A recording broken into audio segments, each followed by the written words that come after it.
Alternative be more quite over daily updates, and then I'll show you then and also subscribe. Kwabena Addo Boahen or Iyoko cells. Na I no release information be if you over. Na I don't know Martin Kwe say Kwabena Addo Boahen confirm say obe release bank statement because no say a opposition party no or the sika support on but opposition party there. And a opposition party a MPP asem na work because say okas opposition party a MPP because opposition party said 2024 no cancel the NNN because the MPP a opposition party since from 2024 and 2024 then they were opposition party. They will go to a Kwabena Boahen some all can say or the bank statement be confirming and some working in a good for the Bawuma there tension or the I am more stay tuned. I'm sure by now if you following me, it's easy for you to predict my thoughts. Anything that goes well for Ghana, yes, I'm support it. So what's happening? I agree with Mr. Fosu that these are not answers to the charges in court because Ayini's case is that the monies left the NSB account, went to his private company account, and then from there to Mayfair Properties. So it means that Dr. Ayini is holding those bank statements. Mayfair Properties answer the court case. That's the case Ayini put forward. That I see transfers from Government of Ghana, that's NSB account, to your private communication bureau account, and from that place to Mayfair. So all these revelations don't show Mayfair. So I don't see this as an answer to the charges in court. But what he's done is to show us, like the suspicions we've always had, that Oga they chop when I'm money. So that's where the revelations are an eye opener. So I encourage Addo Boahen to go ahead, furnish us with more evidence. This is how we will push politicians back. He's done extremely well by coming out. But see, once opposition are saying it's not true because you've not brought the statements, please go ahead, publish the statement. Listen, like earlier on I said that from time to time the tree of democracy is watered with the blood of patriots and villains alike. It's generally ascribed to Thomas Jefferson. I think Thomas Jefferson was the fourth president of the US, right? So anyway, go ahead. Yes, people are saying you are going to drag others along. Yes, drag them down, drag everybody down. It helps our democracy. Look at the US. You remember the lady Chelsea Manning, previously Bradley Manning. This is the US soldier, the one who helped do the this WikiLeaks. You see, it brought a lot of embarrassment to the US and the other countries involved. But at the end of the day, it's made them a better society because people will learn how not to repeat the same mistakes. So Addo, go ahead, bring the bank statements, publish them, publish them. It will help. Because at the end of the day, then it will tell politicians that we are watching. Because look, these politicians, they are classmates, are juniors, sons and daughters. They are not angels. So those days where, honorable do everything right, they are long gone. If we don't get actively involved, that's the same way our money will keep going to down the extent that, as we see in the national security contracts or disbursements, don't get that scrutiny because of the secrecy and opacity. No, it's not true. You see, again, when they are discussing their budget, it's not under closed door. No, you see, Closed door. Excuse me. You see, when just before we rose, there were some briefings that were done in camera. For instance, the power economy. Mr. Guzitano came to brief us in camera. It was not illegal. There was nothing wrong with it. There's a reason why. It is a standard that is done globally. The reason is to ensure that certain secrets do not get into the hands of adversaries. That is all. But the laws of Ghana subject the accounts of all intelligence agencies to the same rigorous scrutiny and auditing by the Auditor General. But we don't get to see. So that's the point. If there is any wrongdoing, it will be flagged and you will be prosecuted. And that's where the next chapter, I'm coming to the Auditor General. You see, today, earlier on, I said Johnson Ekweamwesi must leave office immediately. Because the question is that, so these disbursements that Boahen made, his auditors, who went and audited the thing? Ekweamwesi must come out. If what he is saying is true. Yes. You need to have that yes. This story looks credible. That's what I'm saying. You must come out with the bank statements. Come out. And then Ekweamwesi, the Auditor General, must also come out. Who are his auditors? Those who audited those accounts. Plus he himself. They have questions to answer. Because very often, that's what Auditor General's office they do. You hear snipers here that they go to audit and then they will call the head of the institution and settle matters with the institution, the head. Yes, they will ask, is there anything that you think we will see? Then you tell them. Then they settle matters. And of course, there are backhands here and there. So this case is a classic one that we must get into the bottom. Boahen, bring out the statement so that we will probe further and get all those people who audited their accounts. Plus yourself. It doesn't matter. I mean, you've been dragged down already. So drag all the other people you can down with you. It helps. At the end of the day, you'll be a hero. Okay? Chopping our money and buy 25 houses. No, we'll get the houses back. The main issue, reason why you even came through, but also it was important we got your thoughts on the illegal mining. If you read the statement that this memo that has been put out there, authored by Boahen and his lawyers, there's a point that he says, I have tried to withhold classified information from my interrogators, but I deem it prudent to inform your good office that in light of the current developments, we run the risk of public disclosure of the following national security and intelligence operations expenditure items. That's what he put out there. What's your concern on this? I totally disagree with anybody who parades the mantra of national security as the reason why certain pieces of information should not come out. Point number one. Point number two, Honorable. Yes, sir. It is not the fact that the way we practice democratic oversight, democratic accountability of our security and intelligence institutions is at the global standard. It is not. In fact, our intelligence and security institutions have a field day. So many things that nobody sees. And I was a bit demented that his wife, Boahen's wife, can be given security clearance to see classified material, but not Honorable Brian Echampo, who was the chair of the Defense and Interior Committee at the time, for Honorable Agalga, who was the ranking. They don't see the information that they want to see, not from the defense budget and not from the intelligence budget. You remember the Kroll issue? 2 days into the 10 days that the Supreme Court gave Mr. Domolevo to read the response from a senior minister, whether he was satisfied, he was sacked. A new Auditor General was appointed, who then went to the Supreme Court and said that from what he had seen, he was satisfied that there had been no wrong. Mr. Domolevo was asking the Supreme Court for an interpretation of Article 187 and its sub-clauses, which mandates the Auditor General to look at everything that is public account, including of institutions established by an act of parliament.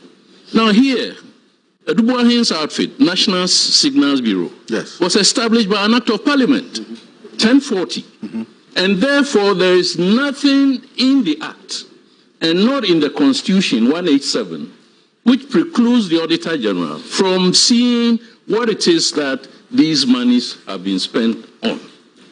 And it's actually, it undermines our national security, actually, that his wife was given security clearance, but not these other persons who needed to see the books. Third point is that if you look carefully, in 2020, a number of intelligence and security acts were passed, including the national, strategic plan. Now, against this backdrop, we begin to ask, was there an agenda to try to craft these instruments and then use that as a veneer to do things behind the scenes? Let me quickly refer to an article that not many Ghanaians might be aware of.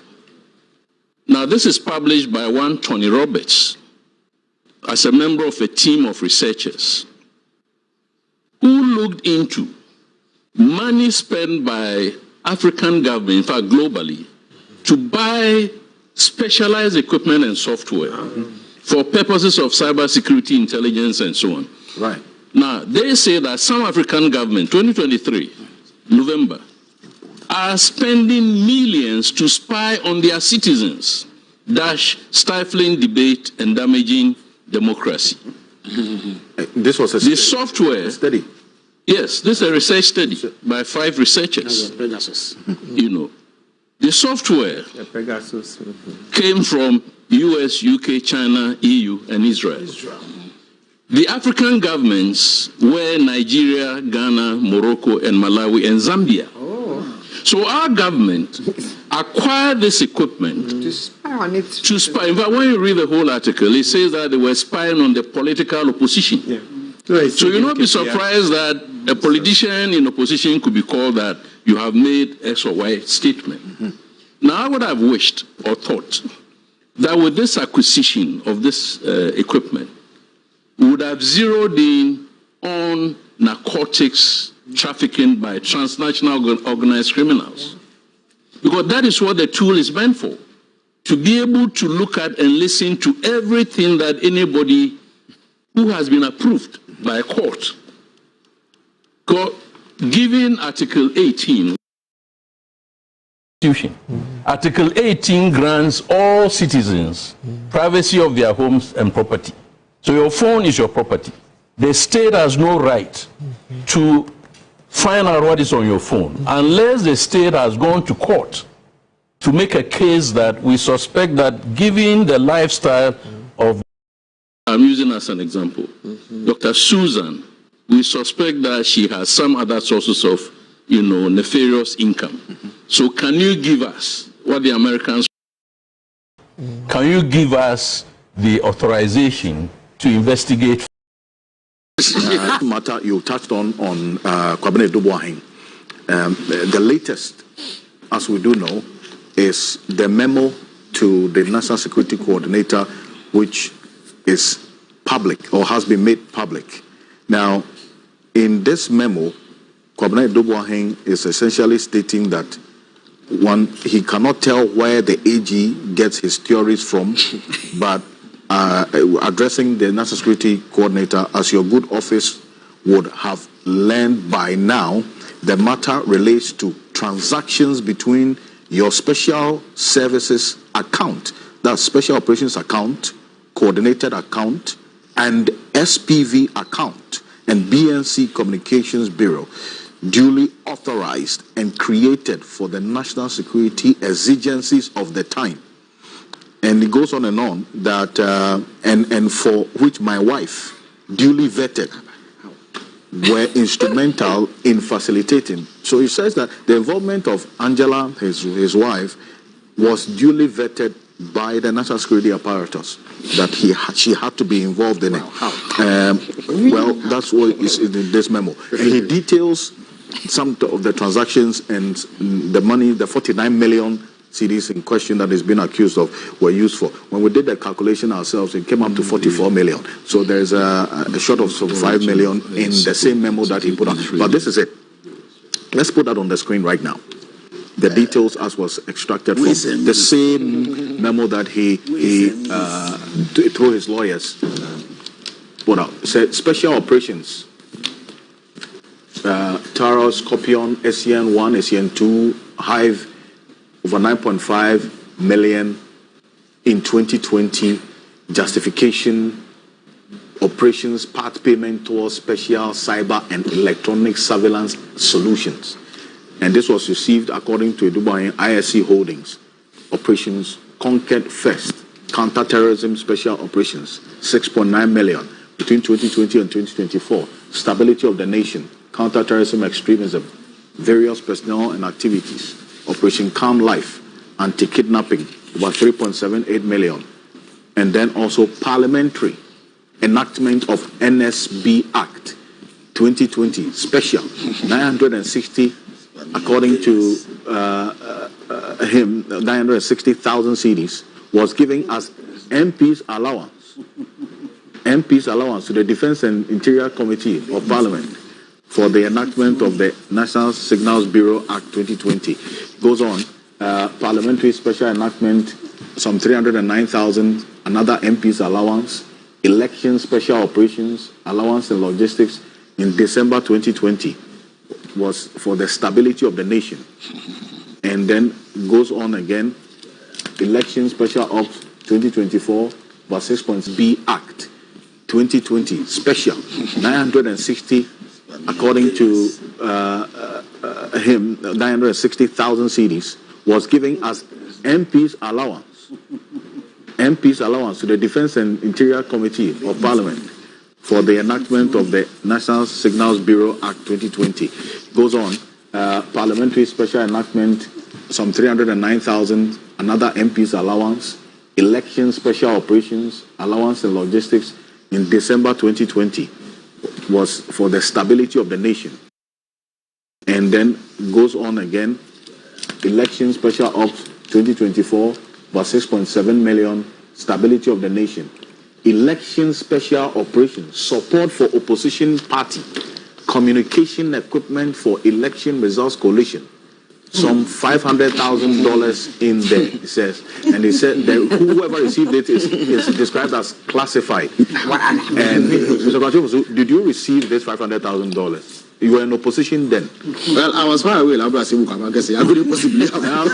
But did the party have any record of receiving this one? Is it including this one? Is the Special aid to the president-elect? Ordinarily, because the matter is sub judice. The appropriate platform where everyone should be making these revelations is the court. If this is defense, he should take it to court for the judge to determine whether it will master scrutiny. But just so that people do not get any unfortunate impressions. You see, many of the claims he makes are most improbable. I know that intelligence agencies engage in all manner of covert activity. But the idea that a certain party, a party in government, would actually finance their opponents to remove them from power, this my imagination. It defies logic, to be honest with you. I don't see how the MPP government would approve that significant amounts of money of the sort that Boahen mentions should be given to the NDC to boost our electoral operational capacity in order to defeat them in elections. It is most improbable. The Americans have something they call a Hail Mary. That is if you follow American football. When you are trailing and there are a few minutes to go, what they do is to balloon the ball across several yards in the hope that it will hit target. That appears to be what Boahen is doing. If you look at the dates, and it's important to appreciate the charges that have been brought against him. He operated an account, which was essentially a private account, but made it such that it resembled, at least in name, the official account of the National Signals Bureau. To begin with, all these transactions that he claims to have been made, they could have been made from the main Signals Bureau account. Why do you need to create a special purpose vehicle to do the very things that you are set up to do? Secondly, why does his wife have to be a joint signatory to a special purpose vehicle which belongs to the state? She said she was vetted. Their wives, and I'm sure Kenya will confirm this, their wives of all security chiefs are vetted. But it is just to ensure that their background is clean and that they do not compromise their husbands or spouses in any way in terms of the performance of their duty, or that they are not revealing some information that will be detrimental to the interests of the state. That is all. That's about it. But just like all public officials, conflict of interest to be avoided. You cannot employ your wife, who is a civilian and has not been formally engaged as a member of the security services, in this sort of scheme. So the explanation does not even make sense. And you've had the NDC come out clearly to debunk these claims. So I think that it is neither here nor there. It does not answer the charge. In fact, look at the timelines. He claims to have disbursed monies in 2024. December Meanwhile, 2024. exactly. Election special operation. Meanwhile, the account in question is supposed to have been closed in 2023. There are some of the claims that he makes that could not have been possible. The airline that he refers to, the act, the new National Signals Bureau Act that he refers to, was passed in 2020. And yet he claims to have paid monies in 2024. How could you pay monies for a law that didn't exist at the time? Or whose work, or on which work was not being done at the time? So clearly, there are significant gaps in the claim that he is making. Right. But again, as I said, if he is confident that these explanations will master scrutiny, let him take it to court as his defense, and let's see how it goes. But the Attorney General is